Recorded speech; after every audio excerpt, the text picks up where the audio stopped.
Mae'n gyffrous a mae fel lan yn stryd i. Felly mae Gwenno yn sgwennu cerddoriaeth greiddiol newydd ar gyfer y cynhyrchiad a fydd hi'n chwarae rôl y cyfarwydd. A'r cyfarwydd ydy'r storiwr sydd yn arwain ni drwy'r stori drwy gan.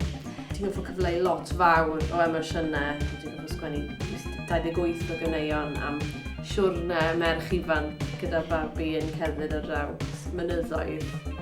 Mae'n epic yn bod yn epic yw ond mae'n wahanol iawn falle i gam pop.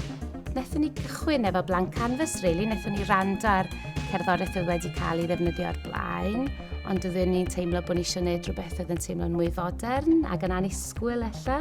A be fi wedi ffeindio o Trosiad Mererid sydd yn anhygoel, as mae mor dda at y geiriau, yw mae wedi rhoi deunydd i fi, y deunydd hawsa mwyaf pleserus i sgwennu 8 ar 20 o ganeuon pop iddyn nhw. Mae'r amrywiaeth na fi'n credu ar ffaith bod yna ganeuon pop yno fe hefyd yn pop, yn creu y cydbwysedd yna rhwng yr really meddwl a really teimlo sydd yn y peth sydd yn cynner dychymyg, dwi'n meddwl. Mae wedi rhoi gymaint o foddhad i fi achos mae fe wedi bod yn waith mawr. Dwi wedi bod, ond i'n gweud, dwi'n gweithio ar hwn am 7 mis yn ddwys iawn hefyd.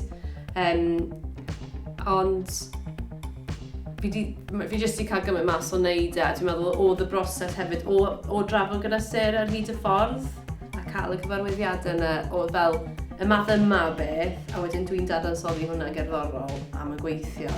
A beth sy'n ffantastig yw sgwennes i hwn i gyd mewn stafell atig ar ben yn hunan a wedyn mae dod o fe mewn i'r drama a bod yn ffito. Hwna sy'n anhygoel.